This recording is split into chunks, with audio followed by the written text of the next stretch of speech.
ಹರೇ ಶ್ರೀನಿವಾಸ. ಸ್ನೇಹಿತರೆ, ಮಾಘ ಮಾಸದ ಶುಕ್ಲ ಪಕ್ಷದ ಪಂಚಮಿ, ಅವತ್ತು ನಾವು ವಸಂತ ಪಂಚಮಿ ಅಂತ ಆಚರಣೆಯನ್ನು ಮಾಡ್ತೀವಿ. ಈ ಬಾರಿ ವಸಂತ ಪಂಚಮಿಯನ್ನು ನಾವು ಜನವರಿ 23ನೇ ತಾರೀಕು ಶುಕ್ರವಾರದ ದಿವಸ ಆಚರಣೆಯನ್ನು ಮಾಡ್ತಾ ಇದ್ದೀವಿ. ಪೂರ್ವ ಭಾದ್ರಾ ನಕ್ಷತ್ರ, ಪರಿಘ ಯೋಗ, ಭವಕರಣದಲ್ಲಿ ವಸಂತ ಪಂಚಮಿಯನ್ನು ಆಚರಣೆಯನ್ನು ಮಾಡ್ತಾ ಇದ್ದೀವಿ. ಈ ಒಂದು ವಸಂತ ಪಂಚಮಿಯ ಆಚರಣೆಯ ಬಗ್ಗೆ ನಾನು ಪ್ರತಿ ವರ್ಷವೂ ತಿಳಿಸ್ತಾ ಇದ್ದೀನಿ. ಅದೇ ಪ್ರಕಾರ ನೀವೆಲ್ಲರೂ ಆಚರಣೆಯನ್ನು ಮಾಡ್ತಾ ಇದ್ದೀರಾ. ವಿದ್ಯೆಯನ್ನು ಕಲಿತಕ್ಕಂತಹ ಮಕ್ಕಳಿಗೆ ತುಂಬ ಮುಖ್ಯಕರವಾದಂತಹ ದಿನ ಅಂತ ಹೇಳ್ಬೋದು. ಈ ಒಂದು ಪರೀಕ್ಷೆ ಬರ್ತಕ್ಕಂತಹ ಸಮಯ ಇನ್ಮೇಲೆ ಅಲ್ವಾ, ಈ ಒಂದು ಸಮಯದಲ್ಲಿ ನಾವು ಸರಸ್ವತಿ ಪೂಜೆಯನ್ನು ಈ ಒಂದು ವಸಂತ ಪಂಚಮಿ ದಿವಸ ಆಚರಣೆಯನ್ನು ಮಾಡೋದ್ರಿಂದ ಪರೀಕ್ಷೆಯಲ್ಲಿ ಉತ್ತಮವಾದಂಥ ಫಲಿತಾಂಶವನ್ನು ಮಕ್ಕಳು ಕಾಣ್ಬೋದು. ಈ ದಿವಸ ವಿಶೇಷವಾಗಿ ಸರಸ್ವತಿಯ ಅವತಾರವಾದಂತಹ ದಿನ ಅಂತ ಹೇಳ್ಬೋದು. ಜ್ಞಾನದ ದೇವತೆ, ವಿದ್ಯಾಭಿಮಾನಿಯಾದಂತಹ ಸರಸ್ವತಿಯ ಪೂಜೆ ತುಂಬ ವಿಶೇಷವಾದದ್ದು ವಸಂತ ಪಂಚಮಿ ದಿವಸ ಮಾಡ್ತಕ್ಕಂಥದ್ದು. ಮಕ್ಕಳ ಉತ್ತಮ ಫಲಿತಾಂಶಕ್ಕಾಗಿ ಈ ವಸಂತ ಪಂಚಮಿ ದಿವಸ ವಿದ್ಯಾರ್ಥಿಗಳು ಸರಸ್ವತಿಯ ಪೂಜೆಯನ್ನು, ಸರಸ್ವತಿಯ ಆರಾಧನೆಯನ್ನು ತಪ್ಪದೇ ಮಾಡಬೇಕು.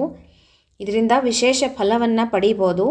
ಪ್ರತಿ ವರ್ಷ ಮಾಘ ಮಾಸದ ಶುಕ್ಲ ಪಕ್ಷದ 5ನೇ ದಿನ ಪಂಚಮಿ ದಿವಸ ನಾವು ವಸಂತ ಪಂಚಮಿಯನ್ನು ಆಚರಣೆಯನ್ನು ಮಾಡ್ತೀವಿ. ಸರಸ್ವತಿಯು ಕಲಿಕೆ, ಬುದ್ಧಿವಂತಿಕೆ, ಜ್ಞಾನ, ವಾಕ್ಶಕ್ತಿಯನ್ನು ಸರಸ್ವತಿ ಕೊಡ್ತಾಳೆ. ಮಾತನಾಡುವಂಥ ಒಂದು ಕೌಶಲ್ಯವನ್ನು ಸರಸ್ವತಿ ಕೊಡ್ತಾಳೆ.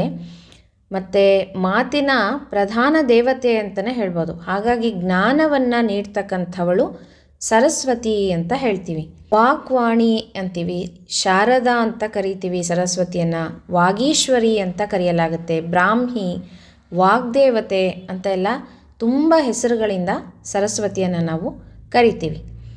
ಈ ಒಂದು ವಸಂತ ಪಂಚಮಿ ದಿವಸ ಬ್ರಾಹ್ಮಿ ಮುಹೂರ್ತದಲ್ಲಿ ಸರಸ್ವತಿ ಪೂಜೆಯನ್ನು ಮಾಡಬೇಕು.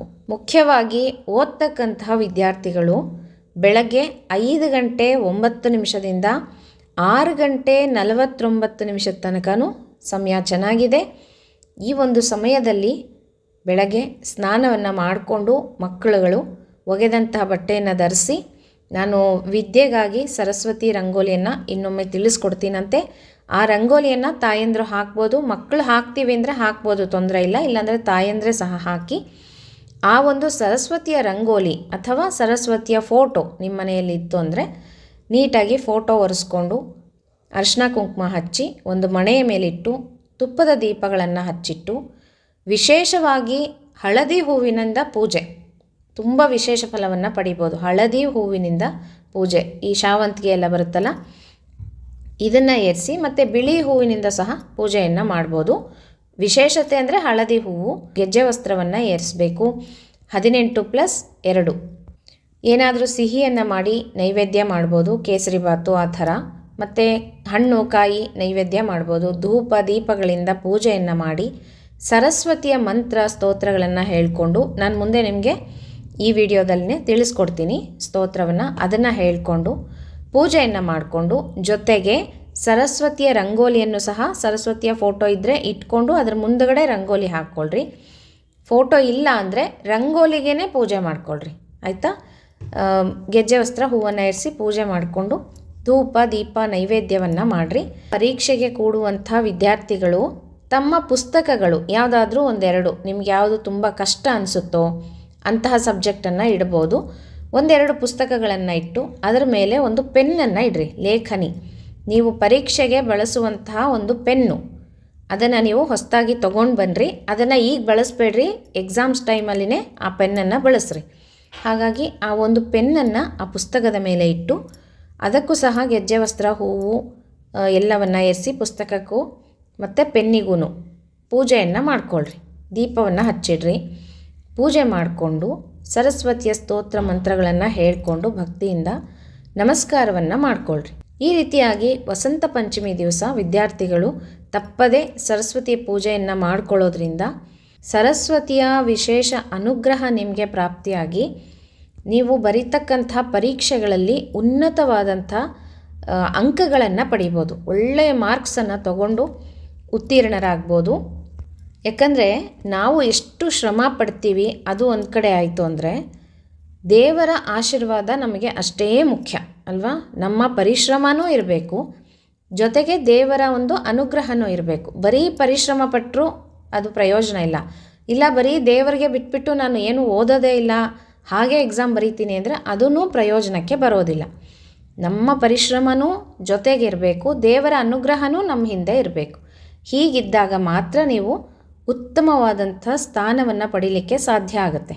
ಹಾಗಾಗಿ ಪ್ರತಿನಿತ್ಯ ನೀವು ಸರಸ್ವತಿ ಆರಾಧನೆ, ಹಯಗ್ರೀವ ಸ್ತೋತ್ರ ಇದು ತುಂಬ ಒಂದು ಉತ್ತಮವಾದದ್ದು ಮಕ್ಕಳ ವಿದ್ಯಾಭ್ಯಾಸಕ್ಕಾಗಿ. ಹಾಗಾಗಿ ಈ ಒಂದು ವಸಂತ ಪಂಚಮಿ ದಿವಸ ಈ ರೀತಿಯಾಗಿ ಪೂಜೆಯನ್ನು ಮಾಡಿಕೊಳ್ಳ್ರಿ. ಮತ್ತು ನೀವು ಸಂಕಲ್ಪವನ್ನು ಮಾಡಿಕೊಂಡು ಸಹ ಪೂಜೆಯನ್ನು ಮಾಡ್ಕೋಬೋದು. ಈ ರೀತಿಯಾಗಿ ನನ್ನ ವಿದ್ಯಾಭ್ಯಾಸ ಉನ್ನತವಾಗಿರಲಿ, ನಾನು ಓದಿದ್ದೆಲ್ಲ ನೆನಪಿರಲಿ, ಅನುಗ್ರಹ ಮಾಡು ತಾಯಿ ಅಂತ ಹೇಳಿ ಮಕ್ಕಳು ಬೇಡ್ಕೋಬೇಕು. ಪುಟ್ಟ ಮಕ್ಕಳಾಗಿದ್ದರೆ ತಾಯಂದರು ಸಹ ಬೇಡ್ಕೊಂಡು ಮಕ್ಕಳ ಪರವಾಗಿ ಪೂಜೆಯನ್ನು ಮಾಡ್ಬೋದು.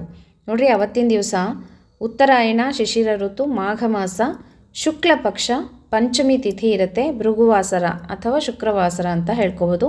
ವಿಶೇಷವಾಗಿ ಶುಕ್ರವಾರ ಬಂದಿದೆ, ಅದು ತುಂಬ ವಿಶೇಷತೆ ಅಲ್ವಾ. ಮತ್ತು ಪೂರ್ವಭಾದ್ರ ನಕ್ಷತ್ರ, ಪರಿಘ ಯೋಗ, ಭವಕರಣ ಅಂತ ಹೇಳಿಕೊಂಡು ನಿಮ್ಮ ಮನಸ್ಸಿನಲ್ಲಿ ಏನು ನೀವು ಸಂಕಲ್ಪ ಮಾಡ್ಕೊತೀರೋ ಅದನ್ನು ಹೇಳಿಕೊಂಡು ಉತ್ತಮವಾದಂಥ ಪರೀಕ್ಷೆಯನ್ನು ನಾನು ಬರೆಯೋ ಹಾಗೆ ಅನುಗ್ರಹ ಮಾಡುತ್ತಾಯಿ ಅಂತ ಬೇಡಿಕೊಂಡು ನೀವು ಪರೀಕ್ಷೆಯನ್ನು ಬರೀರಿ. ಯಾಕಂದರೆ ಇನ್ನು ಪರೀಕ್ಷೆಯ ಸಮಯಗಳು ಅಂತ ಹೇಳ್ಬೋದು, ಮಕ್ಕಳಿಗೆ ತುಂಬ ಹತ್ತಿರದಲ್ಲಿರ್ತಾರೆ. ಹಾಗಾಗಿ ವಸಂತ ಪಂಚಮಿಯ ಪೂಜೆ ತುಂಬ ವಿಶೇಷತೆ. ಯಾರೂ ಮಿಸ್ ಮಾಡಬೇಡ್ರಿ, ದಯವಿಟ್ಟು ಮಾಡಿಕೊಳ್ಳ್ರಿ. ಒಳ್ಳೆಯ ವಿದ್ಯಾಭ್ಯಾಸ ಎಲ್ಲ ಮಕ್ಕಳಿಗೂ ದೊರೀಬೇಕು. ಹಾಗಾಗಿ ಕೆಲವೊಂದು ಸ್ಕೂಲ್ಗಳಲ್ಲೂ ಸಹ ಪೂಜೆಯನ್ನು ಮಾಡ್ತಾರೆ ಅವತ್ತಿನ ದಿವಸ ವಿದ್ಯಾರ್ಥಿಗಳಿಗಾಗಿ. ಮೊದಲಿಗೆ ಗಣಪತಿ ಪೂಜೆಯನ್ನು ಮಾಡ್ಕೊಳ್ರಿ, ನಂತರ ಸರಸ್ವತಿ ಪೂಜೆಯನ್ನು ಮಾಡ್ಕೊಳ್ರಿ. ನಾವು ಯಾವುದೇ ಪೂಜೆ ಮಾಡುವಾಗೂ ಅಷ್ಟೇ, ಮೊದಲಿಗೆ ಗಣಪತಿ ಪೂಜೆ, ಆಮೇಲೆ ಸರಸ್ವತಿಯ ಪೂಜೆ. ಧೂಪ, ದೀಪ, ನೈವೇದ್ಯ ಎಲ್ಲವನ್ನು ಮಾಡಿ ಪೂಜೆಯನ್ನು ಮಾಡಿರಿ. ಕೊನೆಗೆ ಮಂಗಳಾರತಿ ಅಥವಾ ಆರತಿಯನ್ನು ಸರಸ್ವತಿಗೆ ಮಾಡ್ಬೋದು. ಬಿಳಿ ಹೂವು ಮತ್ತು ಹಳದಿ ಹೂವಿನಿಂದ ಪೂಜೆಯನ್ನು ಮಾಡ್ಕೊಳ್ರಿ. ಜೇನುತುಪ್ಪ ವಿಶೇಷವಾಗಿ ನೈವೇದ್ಯವನ್ನು ಮಾಡಿರಿ. ಜೇನುತುಪ್ಪ ಒಂದು ಬಟ್ಲಲ್ಲಿ ಹಾಕಿ, ಬೆಳ್ಳಿ ಬಟ್ಲೋ ಬೆಳ್ಳಿ ತಟ್ಟೆನೋ ಈ ಥರ ಅದರಲ್ಲಿ ಹಾಕಿ ಸರಸ್ವತಿಗೆ ನೈವೇದ್ಯವನ್ನು ಮಾಡಿ ಅದನ್ನು ಓದುವಂಥ ಮಕ್ಕಳು ತಗೋಬೇಕು ಪ್ರಸಾದದ ರೀತಿಯಲ್ಲಿ. ಈ ರೀತಿಯಾಗಿ ಪೂಜೆಯನ್ನು ಮಾಡಿಕೊಳ್ಳ್ರಿ ಸ್ನೇಹಿತರೆ. ಇನ್ನು ವಿಶೇಷವಾಗಿ ವಸಂತ ಪಂಚಮಿ ದಿವಸ ಅಕ್ಷರಾಭ್ಯಾಸಕ್ಕೆ ಶುಭ ದಿನ ಅಂತ ಹೇಳ್ಬೋದು. ಯಾರಾದರೂ ಮಕ್ಕಳಿಗೆ ಅಕ್ಷರಾಭ್ಯಾಸ ಮಾಡಿಸ್ಬೇಕು, ಇನ್ಮೇಲೆ ಸ್ಕೂಲ್ಗಳಿಗೆ ಹಾಕಬೇಕು ಅಂತ ಹೇಳೋರು ವಸಂತ ಪಂಚಮಿ ದಿವಸ ಅಕ್ಷರಾಭ್ಯಾಸವನ್ನು ಮಾಡಿಸ್ಬೋದು. ವಿದ್ಯಾರಂಭಕ್ಕೆ ಒಳ್ಳೆಯ ದಿವಸ ಅಂತ ಹೇಳ್ಬೋದು.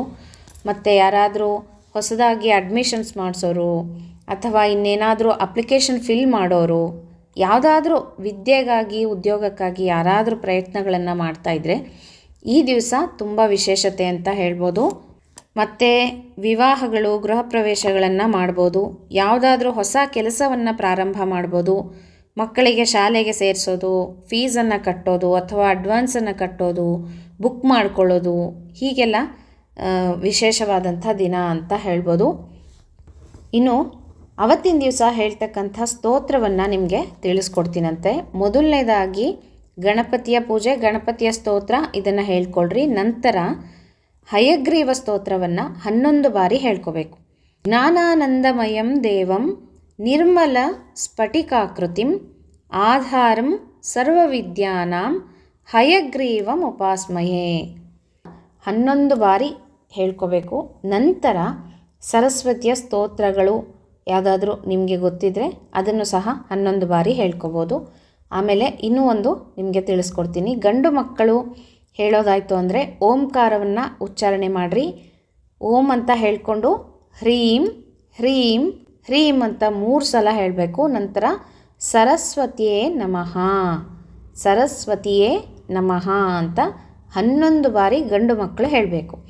ಹೆಣ್ಣು ಮಕ್ಕಳು ಹೇಳೋದಾಯಿತು ಅಂದರೆ ಶ್ರೀಂ ಅಂತ ಉಚ್ಚಾರಣೆ ಮಾಡಬೇಕು. ಶ್ರೀಂ ಹ್ರೀಂ ಹ್ರೀಂ ಹ್ರೀಂ ಸರಸ್ವತಿಯೇ ನಮಃ ಅಂತ ಹೇಳಿ 11 ಬಾರಿ ಹೇಳ್ಕೋಬೇಕು. ಇದನ್ನು ನಾನು ಬರೆದು ಹಾಕಿರ್ತೀನಿ, ನೋಡ್ಕೊಳ್ರಿ.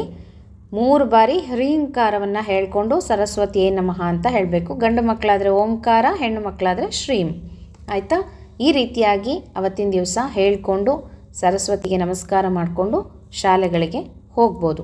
ಆದಷ್ಟು ಮಕ್ಕಳ ಕೈಯಿಂದ, ಪುಟ್ಟ ಮಕ್ಕಳಾಗಿದ್ದರೂ ಪರವಾಗಿಲ್ಲ, ಮಕ್ಕಳ ಕೈಯಿಂದ ತಾಯಂದರು ಸರಸ್ವತಿಯ ರಂಗೋಲಿಗೆ ಅಥವಾ ಫೋಟೋಗಳಿಗೆ ಪೂಜೆಯನ್ನು ಮಾಡಿಸ್ರಿ. ಅಂದರೆ ಅರಿಶಿನ ಕುಂಕುಮ ಅಕ್ಷತೆಯನ್ನು ಹಾಕಿ ಹೂವನ್ನು ಏರಿಸಿ ನಮಸ್ಕಾರ ಮಾಡಿಕೊಳ್ಳುವಷ್ಟು ಮಾಡಿಸಿದ್ರು ಸಾಕಾಗುತ್ತೆ. ಇನ್ನೆಲ್ಲ ತಿಳಿತಿದೆ, ಮಕ್ಕಳು ದೊಡ್ಡವರಾಗಿದ್ದಾರೆ ಮಾಡ್ತಾರೆ ಅಂದರೆ ಮಕ್ಕಳ ಕೈಯಿಂದನೇ ಪೂಜೆಯನ್ನು ಮಾಡಿಸ್ಬೇಕು. ಸರಸ್ವತಿ ಪೂಜೆಯನ್ನು ಸ್ತೋತ್ರವನ್ನು ಹೇಳ್ತಾ ಸರಸ್ವತಿ ಪೂಜೆಯನ್ನು ಮಾಡ್ಕೊಳ್ಳೋದು ತುಂಬ ಉತ್ತಮವಾದಂಥ ಫಲಿತಾಂಶವನ್ನು ಪಡೀಬೋದು. ಯಾವ ಮಕ್ಕಳು ವಿದ್ಯಾಭ್ಯಾಸದಲ್ಲಿ ಹಿಂದೆ ಇದ್ದಾರೋ, ಎಷ್ಟು ಓದಿದ್ರೂ ನೆನಪಿರ್ತಾ ಇಲ್ಲ, ಮರೆತು ಹೋಗಿಬಿಡ್ತಾರೆ, ಓದಿದ್ದು ತಲೆಗೆ ಹತ್ತುತ್ತಾ ಇಲ್ಲ, ಈ ಥರ ಎಲ್ಲ ಸಮಸ್ಯೆಗಳಿರೋರಿಗೂ ಸಹ ಉತ್ತಮವಾಗಿ ಫಲಿತಾಂಶ ಸಿಗುತ್ತೆ. ಹಾಗಾಗಿ ಈ ಒಂದು ವಸಂತ ಪಂಚಮಿ ದಿನ ಸರಸ್ವತಿ ಪೂಜೆಯನ್ನು ತಪ್ಪದೇ ಮಾಡಿಸ್ರಿ ಅಂತ ಹೇಳ್ತೀನಿ ಸ್ನೇಹಿತರೆ. ಎಲ್ಲ ಮಕ್ಕಳಿಗೂ ಜ್ಞಾನದ ಅಭಿವೃದ್ಧಿ ಆಗಬೇಕು. ಹಾಗಾಗಿ ಸರಸ್ವತಿಯ ಆರಾಧನೆ ತುಂಬ ಮುಖ್ಯವಾದದ್ದು ಅಂತ ಹೇಳ್ತಾ, ಏನಾದರೂ ಡೌಟ್ಸ್ ಇದ್ದರೆ ಕಮೆಂಟ್ ಬಾಕ್ಸಲ್ಲಿ ಕೇಳಿ ತಿಳಿಸ್ಕೊಡ್ತೀನಂತೆ. ಮತ್ತೆ ಮುಂದಿನ ವಿಡಿಯೋ ಒಟ್ಟಿಗೆ ಸಿಗ್ತೀನಿ. ಹರೇ ಶ್ರೀನಿವಾಸ.